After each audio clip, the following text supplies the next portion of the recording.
अस्सलाम वालेकुम dear students, हम लोग इलेक्ट्रोस्टैटिक्स को स्टडी कर रहे थे और लास्ट टाइम हमने इलेक्ट्रिक फ्लक्स को बहुत डिटेल के साथ डिस्कस किया था। और इलेक्ट्रिक फ्लक्स को फाइंड आउट करने के लिए हमने एक फार्मूला जनरेट किया था जो कि था electric flux equal to E dot ए।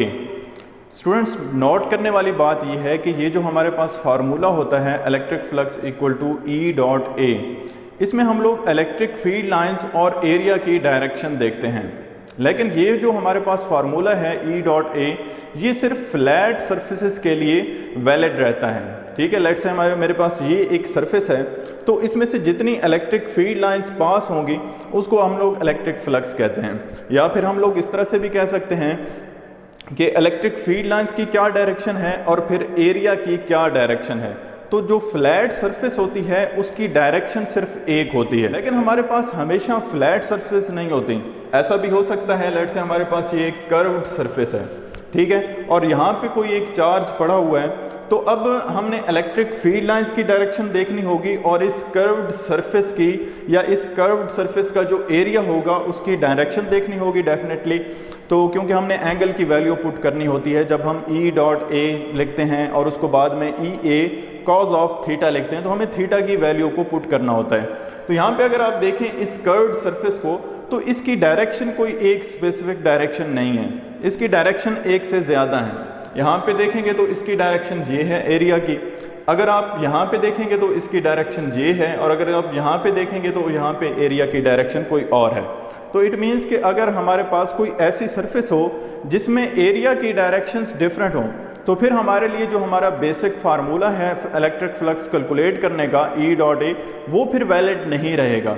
तो यही बात हम आज के लेक्चर में देखेंगे कि फिर अगर हमारे पास कोई क्लोज्ड सरफेस हो या कर्व्ड सरफेस हो और हमने उस सरफेस में से इलेक्ट्रिक फ्लक्स की वैल्यू देखनी हो, तो फिर हम इलेक्ट्रिक फ्लक्स को किस तरह से कैलकुलेट करते हैं। तो स्टार्ट करते हैं आज के लेक्चर।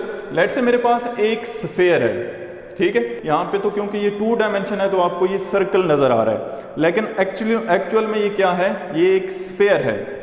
और स्फीयर किस तरह का होता है, जैसे आपने फुटबॉल देखी होगी, तो आप कंसीडर करें कि एक फुटबॉल है और उसके सेंटर पर एक चार्ज पड़ा हुआ है, ठीक है, और अब इस चार्ज में से जाहिर सी बात है इलेक्ट्रिक फील्ड लाइंस निकलेगी, और जितनी इस सरफेस में से इलेक्ट्रिक फील्ड लाइंस निकलेंगी उसके ज़रिए हम लोग इलेक्ट्रिक फ्लक्स को कैलकुलेट करेंगे।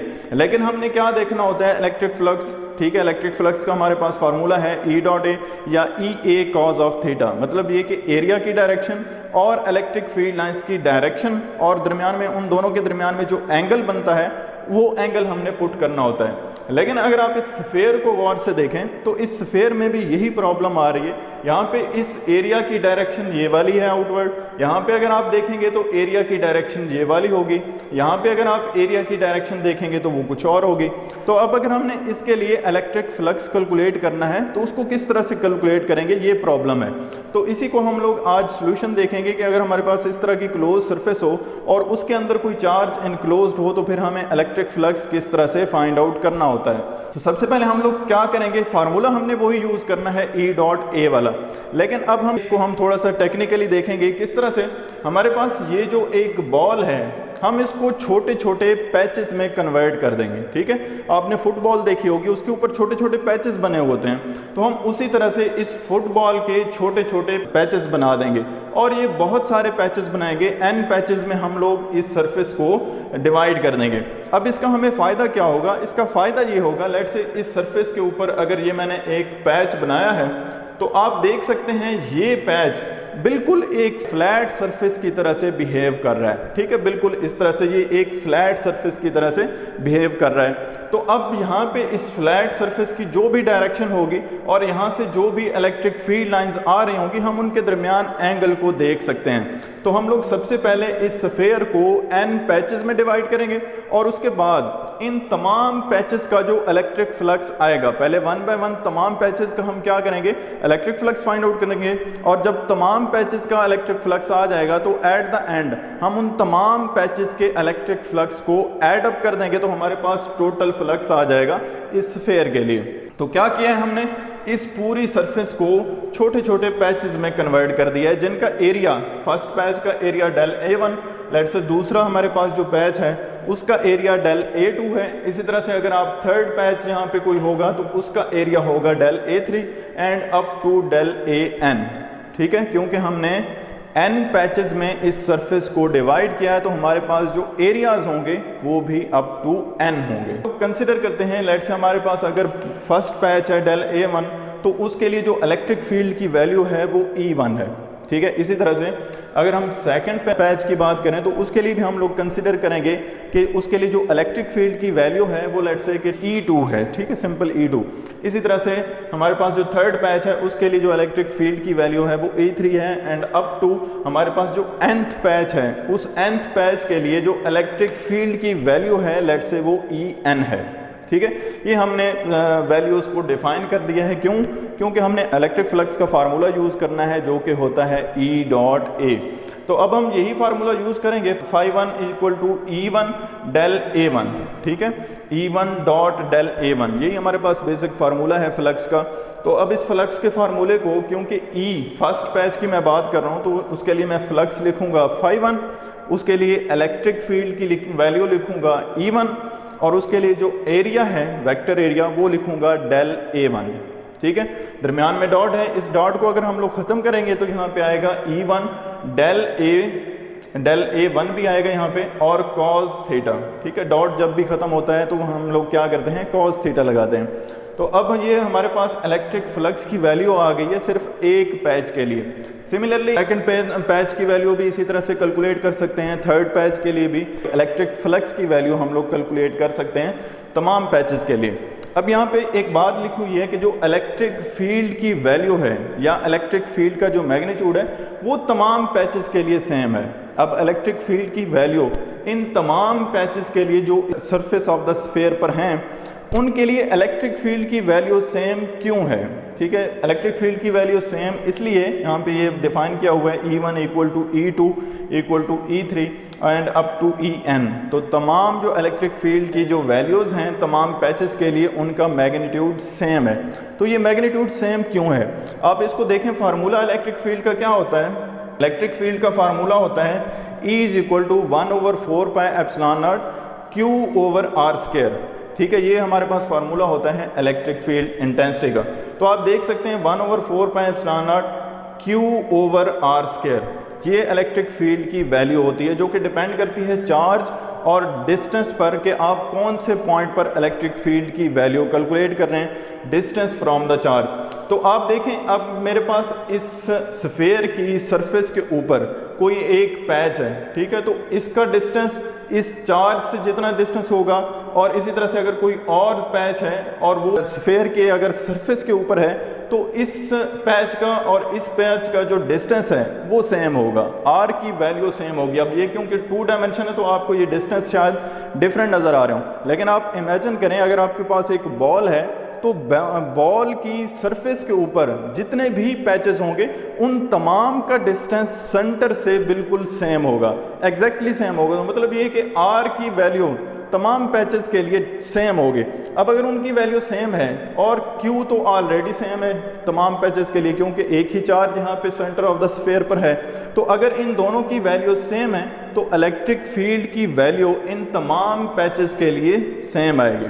ठीक है, उनका मैग्नीट्यूड सेम आएगा। तो अब हम क्या करेंगे, हम लोग लिख सकते हैं जहाँ पे भी हमारे पास E1, E2, E3 आएगा, हम उसको सिंपली बजाय E1, E2 और E3 लिखें, हम उसकी जगह सिंपल E लिख सकते हैं। ठीक है, अब हमने क्या करना है, हमने तमाम जो जितने भी पैचेस हैं उनके लिए जो इलेक्ट्रिक फ्लक्सेस की वैल्यू हैं उनको ऐड करना है। तो हमारे पास जो टोटल फ्लक्स आएगा वो आएगा φ1 plus φ2 plus φ3 plus up to φn। ठीक है, φ1 का मतलब है फर्स्ट पैच का इलेक्ट्रिक फ्लक्स, φ2 का मतलब है सेकंड पैच का इलेक्ट्रिक फ्लक्स और इसी तरह से φ3 थर्ड पैच का electric flux and up to φn, मतलब ये कि nth पैच का इलेक्ट्रिक फ्लक्स।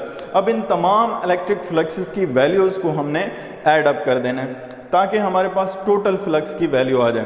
तो अब हम यहाँ पे φ1 की वैल्यू लिखेंगे E1 डॉट डेल A1, इसी तरह से सेकंड पैच के लिए लिखेंगे E2 डॉट डेल A2, इसी तरह से हम लोग थर्ड पैच के लिए लिखेंगे E3 dot del A3 and up to nth patch तक के लिए हम लोग इन तमाम फ्लक्सेस की वैल्यूज़ को लिखेंगे।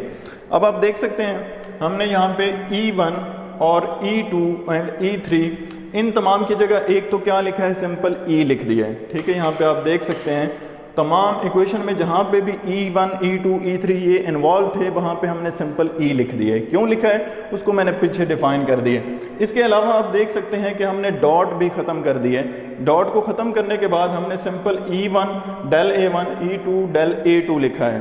तो ये क्यों लिखा है, क्योंकि जब cos थीटा आएगा और थीटा की वैल्यू यहाँ पे ज़ीरो आएगी। थीटा की वैल्यू ज़ीरो क्यों आएगी, यहाँ पे आप देख सकते हैं कि यहाँ पे जो इलेक्ट्रिक फील्ड लाइन होगी इस पैच के लिए उसकी ये वाली डायरेक्शन होगी, और यहाँ पे जो एरिया की डायरेक्शन है वो भी यही होगी। तो अगर सेम डायरेक्शन है इलेक्ट्रिक फील्ड लाइन की और एरिया की, तो हम लोग थीटा को लिख सकते हैं कि थीटा की वैल्यू फिर ज़ीरो है। और इसी तरह से अगर कोई और पैच होगा, लेट से ये सेकंड पैच है, तो यहाँ पे इलेक्ट्रिक फील्ड लाइन की डायरेक्शन ये है इस पैच के लिए, और यहाँ पे जो एरिया की डायरेक्शन है वो ये वाली है। तो दोनों की वैल्यूज़ यहाँ पे सेम है, इलेक्ट्रिक फील्ड लाइन की डायरेक्शन और एरिया की डायरेक्शन क्योंकि सेम है तो हम लोग थीटा की वैल्यू 0 लिखेंगे, और जब cos 0 लिखेंगे तो cos 0 होता है 1। ठीक है, तो इसलिए हम लोग यहाँ पे इनको सिंपल लिखेंगे और cos थीटा को हम ख़त्म कर देंगे।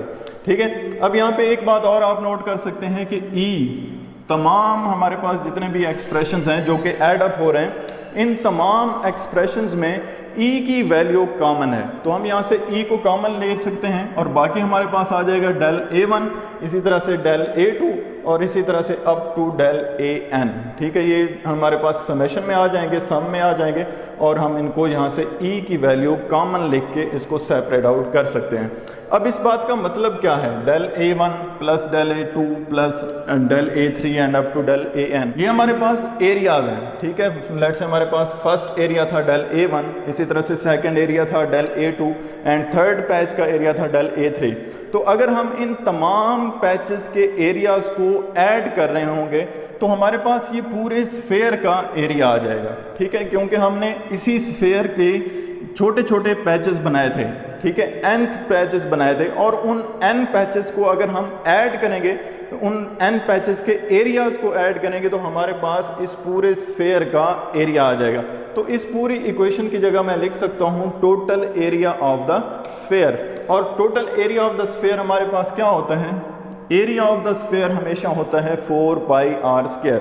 ठीक है, कोई भी स्फेयर हो उसका जो एरिया होता है वो होता है 4πr²। तो यहाँ पे इलेक्ट्रिक फील्ड की वैल्यू इसके साथ पुट कर देंगे। इलेक्ट्रिक फील्ड होती है 1/4πε0 Q/r²। ये इलेक्ट्रिक फील्ड का फार्मूला आप लोग पढ़ चुके हैं। तो यहाँ पे हम लोग इलेक्ट्रिक फील्ड की वैल्यू भी पुट कर देंगे। यहाँ पे 4π के साथ 4π कैंसिल हो जाएगा और r² के साथ r² भी कैंसिल हो जाएगा। तो बाकी आप देख सकते हैं हमारे पास क्या रह जाएगा, electric flux equal to Q/ε0। तो ये हमारे पास इलेक्ट्रिक फ्लक्स आएगा किसी भी क्लोज सरफेस के लिए। हमारे पास जो इलेक्ट्रिक फ्लक्स का फार्मूला एक हमने पहले बेसिक फार्मूला पढ़ा था E.A, वो फार्मूला था फ्लैट सरफेसेस के लिए, और ये जो फार्मूला है Q/ε0 ये भी इलेक्ट्रिक फ्लक्स का फार्मूला है, लेकिन ये फार्मूला है कर्व्ड या क्लोज्ड सरफेसेस के लिए। अब इस फार्मूले को देखते हुए हम यहाँ से कुछ इंपॉर्टेंट रिजल्ट्स देख सकते हैं कि ये जो इलेक्ट्रिक फ्लक्स है इसकी वैल्यू किन फैक्टर्स पर डिपेंड करती है। तो आप देख सकते हैं कि इलेक्ट्रिक फ्लक्स की वैल्यू चार्ज पे डिपेंड करती है। ठीक है, इस स्फेयर के अंदर, ठीक है, या किसी भी क्लोज सरफेस के अंदर जितना चार्ज होगा उसके लिए इलेक्ट्रिक फ्लक्स की वैल्यू भी फिर उतनी ज़्यादा हो जाएगी। यहाँ से नज़र आ रहा है कि चार्ज और इलेक्ट्रिक फ्लक्स एक दूसरे के डायरेक्टली प्रोपोर्शनल है। इसी तरह से इलेक्ट्रिक फ्लक्स की वैल्यू ε0 पे डिपेंड करती है, मतलब ये कि मीडियम पर डिपेंड करती है। इट मीन्स कि अगर इस स्फेयर के अंदर एयर है तो ε0 की वैल्यू और होगी। अगर इसी स्फेयर के अंदर मैं पानी डाल देता हूँ, ठीक है, वाटर डाल देता हूँ, तो फिर ε0 की वैल्यू और हो जाएगी, और ε0 क्योंकि यहाँ पे डिवाइड हो रहा है तो इलेक्ट्रिक फ्लक्स की वैल्यू भी फिर डिफरेंट हो जाएगी। ठीक है, तो एक तो चार्ज पे डिपेंड करता है, दूसरा किस चीज़ पे डिपेंड करता है, मीडियम पे डिपेंड करता है कि इस सरफेस के अंदर, और चार्ज, एक तो चार्ज है, दूसरा इसके अंदर मीडियम कौन सा है। अगर एयर है तो उसके लिए वैल्यू डिफरेंट है, अगर कोई और मीडियम है तो उसके लिए वैल्यू डिफरेंट है। एक और इम्पॉर्टेंट रिजल्ट कि ये जो इलेक्ट्रिक फ्लक्स है ये independent of shape of the surface है। ठीक है, हमने इलेक्ट्रिक फ्लक्स कैलकुलेट किया है किस चीज़ के लिए, स्फेयर के लिए। यहाँ से हमने एक स्फेयर लिया था और उसकी वैल्यू कैलकुलेट की है, इलेक्ट्रिक फ्लक्स की वैल्यू इस स्फेयर के लिए कैलकुलेट की है। लेकिन जब हम रिजल्ट देखते हैं तो इस रिजल्ट में कहीं पर भी एरिया ऑफ द स्फेयर नहीं आ रहा। क्यों नहीं आ रहा वो भी आपको यहाँ पे बता दिया है कि वो तो वैल्यूज कैंसिल हो जाती हैं। तो हमारे पास जो फाइनल रिजल्ट आ रहा है, इस रिजल्ट में कहीं पर भी एरिया इन्वॉल्व नहीं है। तो इट मीन्स कि अगर हमारे पास चाहे कोई सरफेस स्फेयर हो या हमारे पास लेट से क्यूब हो, तो हमारे पास जो एरिया होता है वो तो फार्मूले में इन्वॉल्व ही नहीं होता। तो इट मीन्स कि हमारे पास जो इलेक्ट्रिक फ्लक्स होती है वो किसी भी क्लोज सरफेस के लिए, हमने ये फाइंड तो स्फेयर के लिए किया है, लेकिन ये फार्मूला हम किसी भी क्लोज सरफेस पर अप्लाई कर सकते हैं। ठीक है, तो ये जो इलेक्ट्रिक फ्लक्स का फार्मूला है ये इंडिपेंडेंट ऑफ द शेप होता है। इसके बाद एक और बात भी यहाँ पे आपकी बुक में बताई हुई है एंड पे, कि अगर हमारे पास कोई ऐसी क्लोज सरफेस हो जिसमें दो चार्जेस हों और उन दोनों चार्जेस का मैग्नीट्यूड सेम हो, तो फिर उसके लिए जो इलेक्ट्रिक फ्लक्स होता है वो ज़ीरो हो जाता है। ज़ीरो होता क्यों है? क्योंकि इन दोनों चार्जेस का मैग्नीट्यूड सेम है, और अगर इन दोनों चार्जेस का मैग्नीट्यूड सेम होगा तो ये दोनों एक दूसरे की फील्ड को कैंसल आउट कर देंगे। तो जब ये दोनों चार्जेस एक दूसरे की फील्ड को कैंसल आउट कर देंगे तो यहाँ से इलेक्ट्रिक फ्लक्स हमें कोई भी नहीं मिलेगा, तो इलेक्ट्रिक फ्लक्स की वैल्यू यहाँ पे ज़ीरो होगी। तो स्टूडेंट ये था हमारा आज का लेक्चर जिसमें हमने इलेक्ट्रिक फ्लक्स को कैलकुलेट किया है किसी भी क्लोज सरफेस के लिए। होपफुली आपको सारी बातों की बहुत अच्छी तरह से समझ आ गई होगी। अब आपसे मुलाकात होगी इंशाल्लाह नेक्स्ट लेक्चर में, तब तक के लिए अल्लाह हाफिज़।